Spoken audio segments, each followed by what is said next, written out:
We've studied factoring when there are three terms, in which case we use a times c and use our box method. We've studied factoring when there are four terms or an even number of terms, four or greater, where we did factoring by grouping.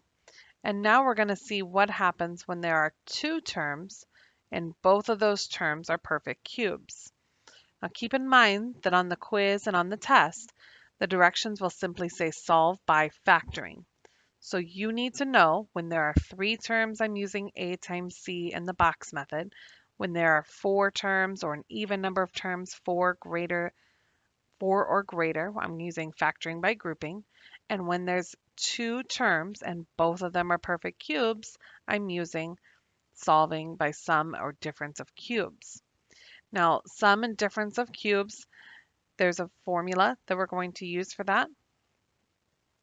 When we are doing sum of cubes, that simply means that we are going to have addition happening between our two perfect cubes. Difference of cubes just means that we're going to have subtraction happening between our two perfect cubes. So here's the two formulas. Make sure those are written down on your notes. And let's take a look at an example. So number one, I know that I have two perfect cubes, but you may not have known that 64 was a perfect cube. And that's okay. You can use your calculator to find that. On your calculator, you're going to press Math and then select option number 4. That's cubed root. And you can test any number to see if it's a perfect cube by typing it in and finding the perfect cube, finding the cubed root.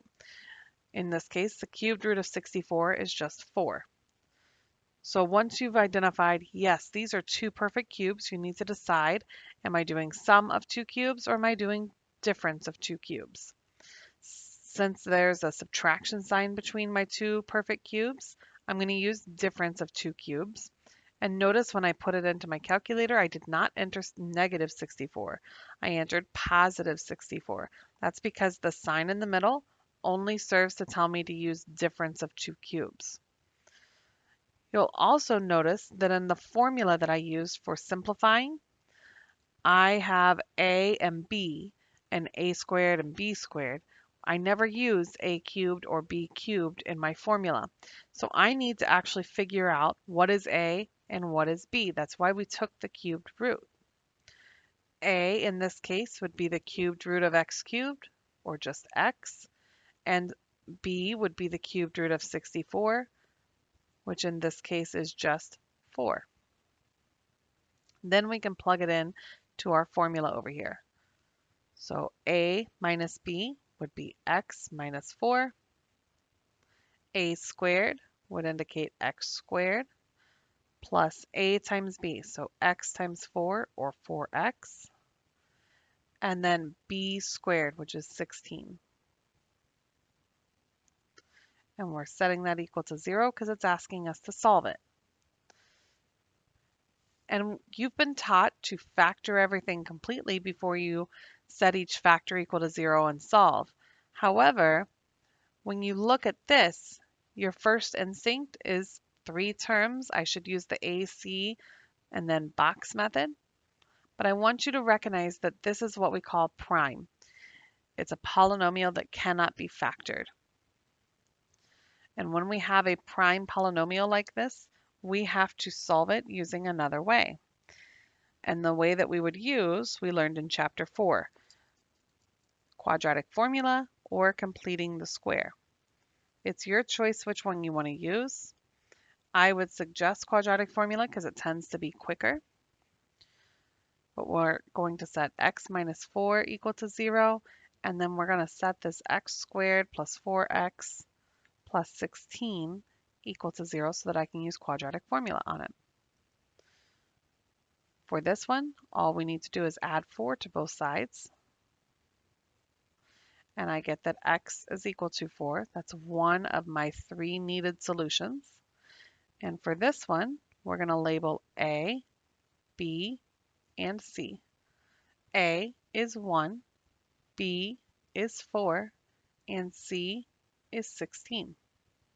So when I go to put it into my quadratic formula, I have x equals negative b plus or minus the square root of b squared minus 4ac all over 2a. Make sure that when you're squaring your b, you're putting it in parentheses. It's especially important when b is negative. Then you're going to type all of this part that's underneath the radical. Remember, that's called the discriminant. You're typing that into your calculator. So we have parentheses 4 squared minus 4 times 1, which you don't necessarily need to type, times 16, and I get negative 48. So x equals negative 4 plus or minus the square root of negative 48. All over 2 times 1 is 2. Now this negative tells me that I'm going to have imaginary answers because I'm going to have I. So negative 4 plus or minus, and I'm going to have I in my answer. And the 48, I need to actually do a factor tree for it. So I'm going to do it over to the side here. 48, 6 and 8 multiply to be 48. 2 and 3 multiply to be 6. 2 and 4 multiply to be 8, and 4 is 2 and 2. And what you're looking for is you're looking for pairs because we're taking the square root. So I have a pair of 2's here and another pair. So 2 times 2 from my 2 pairs of 2's gives me 4. And left over inside the radical is the 3 that I couldn't use. Lastly, you need to be able to simplify. 4, 4, and 2 can all be divided by 2. So my final solution from my quadratic formula is negative 2 plus or minus 2i square roots of 3. So that plus or minus means that this indicates 2 of my solutions. And then here's my third solution for a total of 3 solutions. Let's do another one very similar, but this time it's an addition. So therefore I'm going to be using sum of 2 cubes. Again, you need to double check that it's a perfect cube, and you need to find the cubed root anyway. So you're going to press Math, option 4, and type 27 in there, and you get that it is a perfect cube. The cubed root is 3. So my A will be just x, and my B will be 3. And I'm using sum of cubes this time. So A plus B, A squared, this time it's minus AB, so x times 3 or 3x, plus B squared. 3 squared is 9, equals 0. Don't waste time trying to factor this. It's not possible. Just set it equal to 0 and solve with quadratic formula, and set your other factor equal to 0 and solve.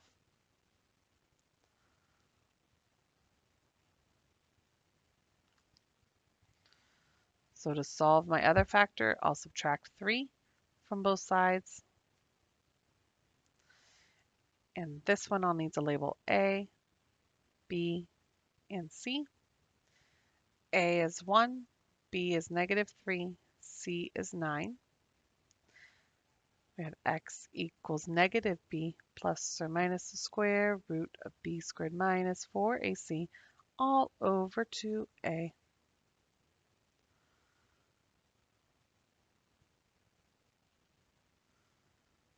And here's an example of where it is incredibly important that your b is in parentheses before you square it. Because if you don't, you will have the wrong answer. In my calculator, I'm typing in everything under the radical, the discriminant. And I get negative 27 for my discriminant. So x equals 3 plus or minus the square root of negative 27 all over 2. That negative indicates that I'm going to have I as part of my answer. So negative 3 plus or minus, and here's the I. And the 27, I need to do a factor tree for it. 27 is 9 and 3. 9 is 3 and 3. I can take a group of 3's out, and there's still a 3 that remains. And 3, 3, and 2 cannot be simplified. So I have 2 solutions here and 1 solution here. One of the most common mistakes is not to go back and include this solution. Always do a count to make sure that you have included all of your solutions. The degree said 3, so I have 1, 2, 3 solutions. Let's take a look at the next one. This time, when I go to put in 16, I get that the cubed root of 16 is not a perfect cube. You might be asking yourself, well, then how do I solve this? By factoring. Well, remember, the first step in factoring is always, can I take something out of all of the pieces? And in this case, I can take a 2 out of both of these. So I have 8g cubed plus 1. Now I can check to see if these are perfect cubes. So math, option 4, 8, it's a perfect cube. And in case you're not aware, the 4 is a perfect, or the 1 is a perfect cube as well. Math, option 4, 1, the cubed root of it is just 1. So that tells me that this represents a sum of 2 cubes. My A would be 2 and the g, and my B would just be 1. So when I go to plug this in, I have the 2 still in front. And I'm using sum of cubes formula this time. So 2g plus 1 for A plus 1, B. And then 2g squared would be my B, my A squared. 2g squared is 4g squared minus 2g times 1 gives me 2g plus b squared, which is 1. We already know that this can't be factored, so I'm going to set each piece equal to 0. We don't need to set the 2 equal to 0 because it doesn't have a g with it. So only the 2g plus 1 can be set equal to 0, and the 4g squared minus 2g plus 1 can be set equal to 0. So we'll subtract 1 from both sides, giving us 2g equals negative 1. Divide by 2 on both sides, so g is equal to negative 1/2. For this one, again, we're going to use quadratic formula. A is 4, B is negative 2, C is 1. So x equals negative b plus or minus the square root b squared minus 4ac all over 2a.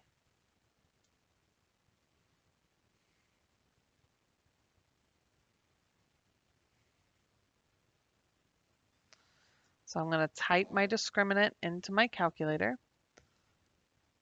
Be careful to make sure you put parentheses around your b before you square it.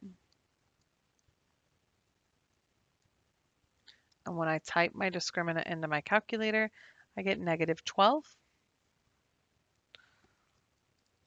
So we'll have x equals 2 plus or minus the square root of negative 12 all over 2 times 4, which is 8. That negative tells me that I'm going to be using I. So I have 2 plus or minus I. And that 12 needs to be factor treed. That's a verb. 3 times 4 is 12. 2 and 2 is 4. And there's my pair, leaving a 3 inside. And now 2, 2, and 8 can all be divided by 2. So 1 plus or minus 1i, or just I, square roots of 3, all over 4 represents 2 of my solutions, with my third solution coming right over here.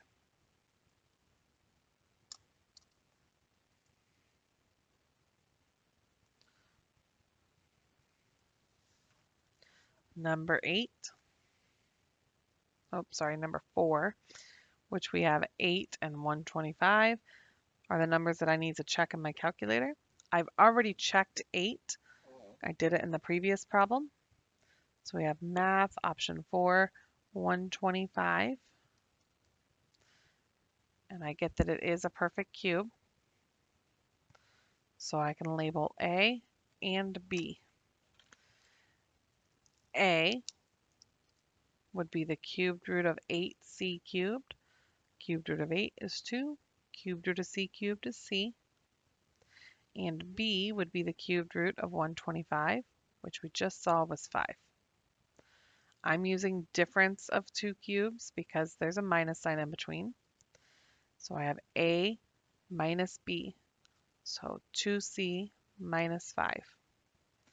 Then it has a squared. That's 2c squared, or 2c times 2c, 4c squared, plus a times b, 2c times 5, 10c, plus b squared, 25. Now the 2c minus 5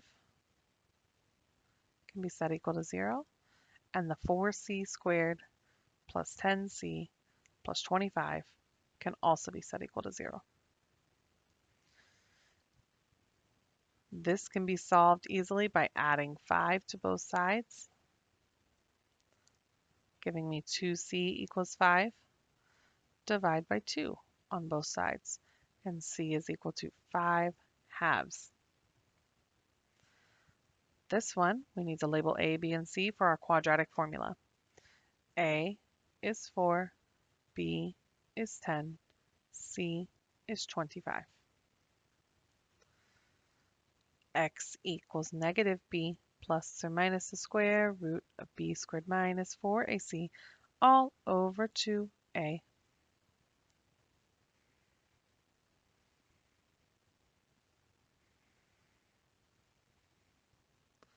So I'm going to type my discriminant into my calculator using my parentheses around my b.